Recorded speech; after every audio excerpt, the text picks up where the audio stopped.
Hello everyone, मेरा नाम है रेणु कौशिक। तो गाइज़ कैसे हैं आप सब? आई होप गाइज़ आप सब बहुत अच्छे होंगे। और जैसा कि मैंने कहा था कि कंपटीशन एक जब ख़त्म हो जाएगा तो मैं PYQ लेकर के आऊँगी। तो मैं आज हाजिर हूँ आप सभी के सामने PYQ लेकर के कंपटीशन एक्ट 2002 के जितने भी क्वेश्चंस आपके बनते हैं related to the topic competition act 2002 से। और इसकी वेटेज बहुत ज़्यादा है, घुमा फिरा के क्वेश्चंस को पूछता है। और किस किस तरीके से क्वेश्चन अब तक आए हैं UGC नेट के अंदर, वो सभी मैं जो है आप सभी के साथ डिस्कस करने वाली हूँ। आपको थोड़ा आइडिया हो जाएगा कि क्वेश्चंस किस तरीके से आते हैं इस सेक्ट के अंदर से। सबसे पहले हम बात करेंगे क्वेश्चन की। देखिए क्वेश्चन क्या कहता है। क्वेश्चन है the amount of penalty for making a false statement of the competition commission by a person who is party to be combination shall be between। देखिए हम सभी को पता है कि अगर आपने कोई भी फॉल्स स्टेटमेंट, मैंने आपको पढ़ाया था कि जब भी फॉल्स स्टेटमेंट की बात होगी कि अगर आपने मान लीजिए कोई भी आपने एग्रीमेंट किया है, ठीक है, और उसकी आपने कोई भी कॉम्बिनेशन किया है, कोई भी एग्रीमेंट ऐसा किया है जिसकी फॉल्स स्टेटमेंट मतलब कि आपने बताया है CCI को, लेकिन आपने कैसा बताया, आपने गलत बता दिया है। अगर आपने गलत बताया है तो उस केस में कितनी पेनल्टी होगी? क्या 20 लाख टू 50 लाख है, या 50 लाख टू 1 करोड़ है, या फिर 8 लाख टू 10 लाख है, या 70 लाख टू 1 करोड़ है? तो मैंने आपको बताया था कि मिनिमम कितना है 50 लाख और मैक्सिमम कितना है 1 करोड़। तो 50 लाख से 1 करोड़ तक के बीच की जो लिमिट है वो आपकी किससे रिलेटेड थी? आपकी फॉल्स स्टेटमेंट से रिलेटेड थी। अब हम बात करते हैं सेकंड क्वेश्चन की। सेकंड क्वेश्चन क्या कहता है आपका कि कंपटीशन अमेंडमेंट एक्ट 2023 के अंदर जितनी भी अमेंडमेंट हुई है, revamped competition act in which of the following perspective. देखिए 2023 लास्ट जो हमारा अमेंडमेंट हुआ था 2023 के अंदर हुआ था, और 2023 की वजह अमेंडमेंट में क्या क्या चेंजेस आए। सबसे पहला ये था कि CCI ने क्या किया था, लिमिट किया था।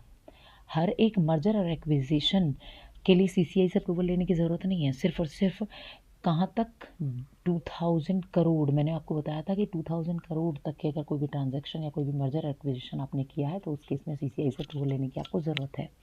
सेकेंड था ओवरऑल टाइमलाइन और assessment of combination has been reduce. पहले कितना टाइम पीरियड था, ये जो कॉम्बिनेशंस के असेसमेंट ऑफ कॉम्बिनेशन का जो टाइम पीरियड था वो कितना था? पहले 210 था, उसको रिड्यूस करके कितना कर दिया गया? 150 डेज कर दिया गया।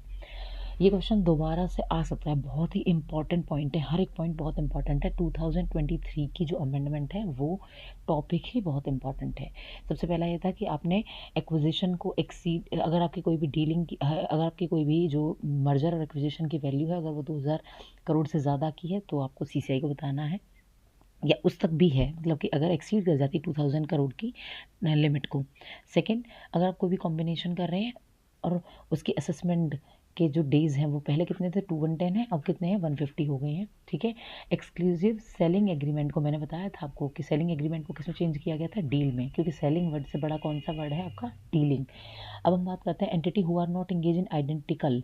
अगर कोई भी ऐसा ट्रेड जो कि एंटी कॉम्पिटिटिव एग्रीमेंट, या हम बोल सकते हैं कि कोई भी ऐसी प्रैक्टिस की जा रही है जो कि कंपटीशन पर गलत प्रभाव डाल रही है, गलत इफेक्ट डाल रही है, तो उससे रिलेटेड कोई भी entity who are not engage in identical, अगर वो आइडेंटिकल और सिमिलर ट्रेड में एंगेज नहीं है तो उस केस में आप पर कौन सा कंपटीशन लग जाएगा या कौन सा प्रोविज़न लगेगा? एंटी कॉम्पिटिटिव एग्रीमेंट का प्रोविज़न लगेगा। उसके बाद लास्ट है आपका, हमने पढ़ा था वर्टिकल एग्रीमेंट के अंदर हमने कुछ अरेंजमेंट पढ़े थे जिसमें टाइप अरेंजमेंट था, रीसेल प्राइस मेंटेनेंस था, एक्सक्लूसिव डिस्ट्रीब्यूशन जो एग्रीमेंट था। ये सारे के सारे क्या किए गए हैं 2023 के अंदर, ये सारे के सारे क्या किए गए हैं? रीडिफाइन किए गए हैं। तो ये क्वेश्चन बहुत इंपॉर्टेंट है, इस पर ज़रूर अपना टाइम दीजिएगा। अब हम बात करते हैं आपका which of the following are essential anti competitive agreement as per competition act 2002।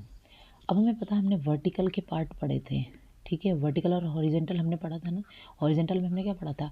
अगर मान लीजिए दो सेम काम करने वाली फर्म है, ठीक है, वो आपस में कोई भी प्राइस डिसाइड कर रही हैं, कोई भी इंफॉर्मेशन डिसाइड कर रही हैं, कोई भी एसोसिएशन बना रही हैं, ठीक है, अगर ये सब कर रही हैं तो वो हॉरिजेंटल के अंदर आता है। लेकिन वहीं पर वर्टिकल में मैंने आपको बताया था कि ये डिस्ट्रीब्यूटर है, ये सप्लायर है, ये आपका जो है वो आपका रिटेलर है, ठीक है। अगर ये डिस्ट्रीब्यूटर रिटेलर से और सप्लायर से करता है तो वो कौन सा होगा? आपका वर्टिकल होगा। वर्टिकल के अंदर भी कुछ एग्रीमेंट थे जिसमें आपका एक्सक्लूसिव डिस्ट्रीब्यूशन एग्रीमेंट था, रीसेल प्राइस मेंटेनेंस भी था कि सभी जो है वो सेम डिस्काउंट देंगे सभी को, ठीक है। एक्सक्लूसिव सप्लाई मैनेजमेंट था। नॉन कॉम्पिटिटिव एग्रीमेंट ऐसा कुछ नहीं पढ़ा था हमने, ठीक है। टाई इन एग्रीमेंट था, ठीक है, तो कौन कौन से थे, 1 2 3 और 5, 4 जो है वो हमारा इसके अंदर नहीं था और नहीं पूछा है हमसे।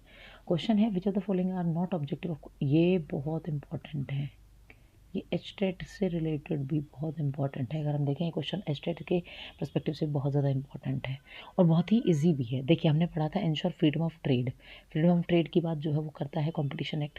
Provide regional level of reliability and connect operation, ऐसा मैंने कुछ नहीं पढ़ा।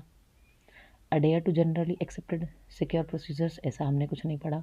Protect the interest of consumer, yes ये हमने पढ़ा था। तो अगर पूछा है कि कौन से नहीं है, तो हमारे कौन कौन से नहीं है, 2 और 3 जो है वो नहीं है।